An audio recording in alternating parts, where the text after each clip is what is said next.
আবির বসা থেকে উত্তেজিত হয়ে দাঁড়িয়ে লিজাকে বলল, তোমার মধ্যে আসলে রুচির দুর্ভিক্ষ চলছে। আমি 5 স্টার ছাড়া যেখানে লাঞ্চ ডিনার করি না, সেখানে এমন একটা রেস্তোরাঁয় আমি কিনা নাস্তা খাবো? কিছুটা সময় বসেছি, সেটাই তো অনেক। তুমি রাগ করছো কেন? কোনো রাগ নয়, তুমি আমার মুডটাই খারাপ করে দিলে। আমি এখন আমার যে কোনো একটা ফ্ল্যাটে গিয়ে সুইমিং পুলে গোসল করে মাথা ঠান্ডা করব। আমি চললাম। লিজা আবিরের হাতটি টেনে ধরে বলল, আমার না অনেক দিনের শখ সুইমিং পুলে গোসল করা। আমাকে কি তোমার সাথে নেবে? যেতে যখন চাইছো তখন আর কি করা, চলো। লিজা তো সেই খুশি। চলো বলে রেস্তোরাঁ থেকে বের হয়ে গেল। রাত 9টা বাজে। ওই ফ্ল্যাটের সামনে আসতেই বিল্ডিং এর কেয়ারটেকার মনসুর দৌড়ে এসে সামনে দাঁড়িয়ে সালাম দিয়ে বলল, স্যার, আপনি কিসের জন্য যে এই বাড়ির 4র্থ তলার ফ্ল্যাটটা কিনেছেন আমি বুঝি না। বছরে 2বার বা 3বার আসেন, আমারে যে বসাইয়া বসাইয়া বেতন দিচ্ছেন সেটাও তো ফাও। আমি মুচকি এসে বললাম, তোমার বউ বাচ্চা গ্রামে থাকে, তুমি থাকো ম্যাচে, তাই তোমার থাকার জন্য এই ফ্ল্যাট। আর তুমি চোখে কম দেখো জেনেই তো তোমাকে এই চাকরিটা দিলাম। দেখেছেন ম্যাডাম, স্যার কত বড় মনের মানুষ। আমার মতো অসহায় মানুষদের প্রতি তার যে কি টান। মনসুর, এত প্রশংসা না করে এখন ফ্ল্যাটে যেতে দাও। স্যার, আমি এসে দরজা খুলে দেই? না না, তোমার আসতে হবে না, তুমি নিচতলায় থাকো। ঠিক আছে স্যার, আপনাদের কিছু লাগলে আমাকে ফোন করবেন। আচ্ছা ঠিক আছে বলেই আবির ও লিজা বাড়ির ভেতরে প্রবেশ করলো। ফ্ল্যাটের ভেতরে প্রবেশ করে চতুর্দিকে তাকিয়ে লিজা তো অবাক। এত বড় ফ্ল্যাট। আবির বলল, আসো ড্রয়িং রুমের ভেতরে আসো। ড্রয়িং রুমে ঢুকতেই লিজা অবাক হয়ে গেল। এত দামি সোফা আসবাবপত্র দেখে, এত দামি দামি জিনিসপত্র এই বাসায়। কিন্তু তুমি এই বাসায় থাকো না কেন? শুধু এই শহরে আমার এরকম আরো 20টি ফ্ল্যাট আছে, সব ফ্ল্যাটে মালামাল ভরা আছে, কিন্তু কারোই থাকা হয় না। ব্যবসার কারণে প্রায় দেশের বাইরে থাকতে হয়। কোন ফ্ল্যাটের কি অবস্থা তাও খবর নেওয়ার সময় নেই। এত ফ্ল্যাট খালি রেখে লাভ কি? সব বিক্রি করে দাও। কি যে বলছো, আমার কি টাকার অভাব পড়েছে যে ফ্ল্যাট বিক্রি করব? তুমি যদি বলো সবগুলো ফ্ল্যাট তোমার নামে লিখে দিতে পারি। লিজা অবাক হয়ে বলল, কি বলছো? আমার নামে ফ্ল্যাট লিখে দিবে? আমি তোমাকে ভালোবাসি, তোমাকেই শুধু চাই। এসব ফ্ল্যাটের আমার প্রয়োজন নেই। আমার কাছে তুমি মহামূল্যবান। তাই বলে আবির লিজাকে বুকের কাছে টেনে নিয়ে আদর করতে চাইলো। লিজা আবিরের ঠোঁটের সামনে আঙুল ধরে বলল, দরজার বাইরে হয়তো মনসুর আছে, এসব এখানে করা ঠিক না। তাহলে চলো বেডরুমে। অতিরিক্ত কিছু করো না প্লিজ। আমি এমন কিছু করব না যাতে তুমি কষ্ট পাও।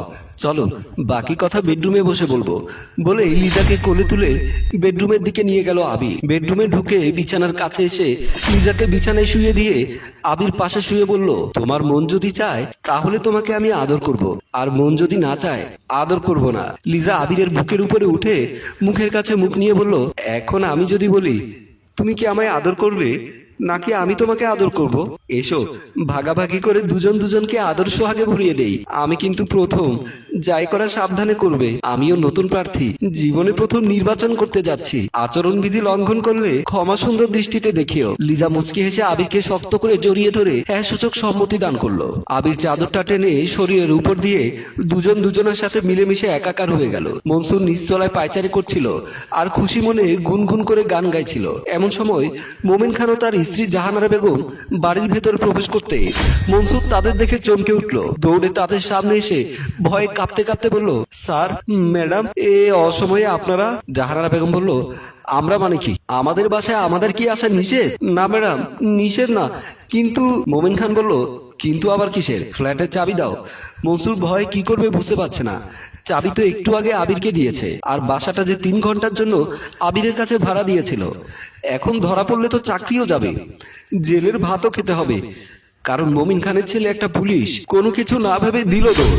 মমিন খান জাহানারা বেগম তো অবাক। মমিন খান বলল, কি ব্যাপার, মনসুরের কি হলো? ও এভাবে দৌড় দিল কেন? কিছুই তো বুঝতে পারছি না। ফ্ল্যাটে চলো তো। গিয়ে কি করবে? চাবি তো মনসুরের কাছে, আমার কাছে আরেকটি চাবি আছে। দুজন নিচতলা থেকে উপরতলায় উঠতে লাগলো। দুজন ফ্ল্যাটের সামনে এসে জাহানারা বেগম দরজায় হাত দিতেই দরজা খুলে গেল। স্বামী স্ত্রী দুজনে অবাক হয়ে দুজন দুজনের দিকে তাকিয়ে বলল, ঘটনা তো স্বাভাবিক মনে হচ্ছে না। দুজনে তাড়াহুড়ো করে বাসার ভেতরে প্রবেশ করলো। অস্থির হয়ে চতুর্দিকে তাকিয়ে কাউকে না দেখে দৌড়ে বেডরুমের দিকে চলে গেল। বেডরুমের দরজার সামনে এসে দরজা ধাক্কা দিতে দেখলো দরজা ভেতর থেকে বন্ধ। চাদরের ভেতরে চরম মুহূর্তে থাকা লিজা ও আবির লাফ দিয়ে উঠে বসলো। হাঁপাতে হাঁপাতে লিজা কাপড় ঠিক করছে আর বলছে, কে এভাবে দরজা ধাক্কা দিচ্ছে? আবির চোখ বড় বড় করে নিটল হয়ে বসে আছে। মোমিন খান অবাক হয়ে বলল, জাহানারা, কি ব্যাপার? দরজা তো ভেতর থেকে বন্ধ। কি বলছো? ভেতর থেকে বন্ধ থাকবে কেন? ভয়ে কলিজা যেন শুকিয়ে যাচ্ছে। মনে মনে বলল, ডাক শুনে তো মনে হচ্ছে মনসুর ভাই না, তাহলে কে ধাক্কা দিচ্ছে? আবির ভাবতে ভাবতে বিছানার পাশে রাখা মোবাইলটা হাতে নিয়ে মনসুরকে কল দিল। মনসুর দৌড়াতে দৌড়াতে একটু ছায়া এসে দাঁড়িয়ে হাঁপাচ্ছে। এমন সময় মনসুরের মোবাইলে রিংটোন বেজে উঠলো। ভয়ে ভয়ে পকেট থেকে মোবাইলটা বের করে আবিরের নাম্বার দেখে কলটা রিসিভ করে বলল, ভাই ফ্ল্যাটের মালিক এসেছে, আমি ভয়ে পালিয়ে এসেছি, আপনিও পালান। ফ্ল্যাটের মালিক এসেছে? তুই না বললি ফ্ল্যাটের মালিক আরো 2 দিন পর আসবে? ভাই আমিও তো জানতাম 2 দিন পর আসবে, কিন্তু এখন কেন আসলো বুঝতে পারলাম না। তোর বোঝার গোষ্ঠী কিনা, এখন কি করবি কর। আমি যদি বিপদে পড়ি তাহলে তোকেও বিপদে ফেলবো, কারণ তোর কাছ থেকে প্রতিবার মোটা অঙ্কের টাকা দিয়ে ফ্ল্যাট ভাড়া নিয়েছি। আমি তো অস্বীকার করছি না, কিন্তু এই বিপদের মধ্যে যদি আরো ভয় দেন তাহলে কেমনে কি করি? তাড়াতাড়ি ফ্ল্যাটের মালিককে বলে আমাদের সসম্মানের বাসা থেকে বেরিয়ে যেতে দে। ভাই আমি নিজে তো ভয় পালিয়ে এসেছি, কারণ তার ছেলে একজন পুলিশ।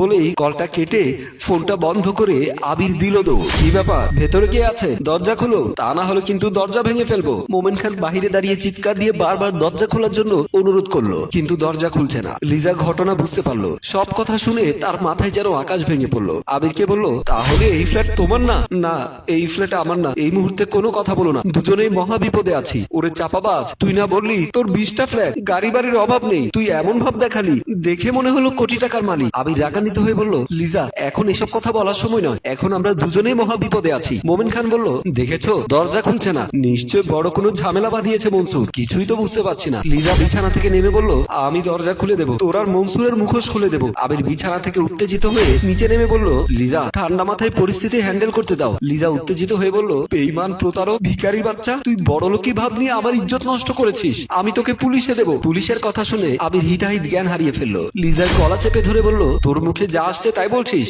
আবার পুলিশের ভয় দেখাচ্ছিস? চিৎকার দিয়ে মাথা চেপে ধরে বিছানায় লুটিয়ে পড়লো। আবির রাগে ফোঁস করছে। বাহিরে দাঁড়িয়ে লিজার চিৎকার শুনে মোমেন জাহানারও দম্পতি অস্থির হয়ে উঠলো। বারবার দরজা ধাক্কা দিতে লাগলো। আবির রক্তাক্ত লিজার দেহ নিয়ে নাড়াচাড়া করে বুঝতে পারলো লিজা আর নেই। হাই হাই, এটা কি করলাম, কেন করলাম, এখন আমি কি করব? আমি লিজাকে মেরে ফেললাম। ভাবতে ভাবতে দরজার সামনে এসে দরজাটা খুলে দিল দৌড়। মোমেন খান জাহানারা অচানক লোককে দৌড়ে যেতে দেখে তো অবাক। আবির দৌড়ে গিয়ে মেন দরজা খুলে বের হয়ে গেল। মোমেন খান ও জাহানারা বেডরুমের ভেতরে ঢুকে গেল। বেডরুমে ঢুকতেই বিছানার উপরে পড়ে থাকা লিজা মরদেহ দেখে চমকে উঠলো। দুজনে হতভম্ব হয়ে গেল। কি করবে কি বলবে কিছুই বুঝতে পারছে না। একটাই প্রশ্ন স্বামী স্ত্রী দুজনার মনে ঘুরপাক খেতে লাগলো। কে ওই ছেলে? এই মেয়েটাকে ওই ছেলেটা আমার ফ্ল্যাটে এসে মারলো কেন? এখন প্রশাসনের লোক আসলে আমরা কি জবাব দেব? তাহলে কি মনসুর সব জানে? মনসুরের মোবাইল তো বন্ধ, আমাদের দেখে পালিয়ে গেল। জাহানারা কাঁদো কাঁদো গলায় বলল, এই বুড়ো বয়সে মনে হয় জেলের ভাত খেতে হবে। প্রিয় ভিউয়ার্স, আপনাদের কি মনে হয় কার ভুলের কারণে আজ এমন পরিস্থিতি সৃষ্টি হলো? এমন ভুল অনেক বাড়িওয়ালাই করে থাকে। কেয়ারটেকার বা দারোয়ানের উপর নির্ভর করে তার পরিচয়পত্র, নাম ঠিকানা না জেনে বাসা ভাড়া দেয়। অনেক সময় ঘটে যায় এমন অঘটন।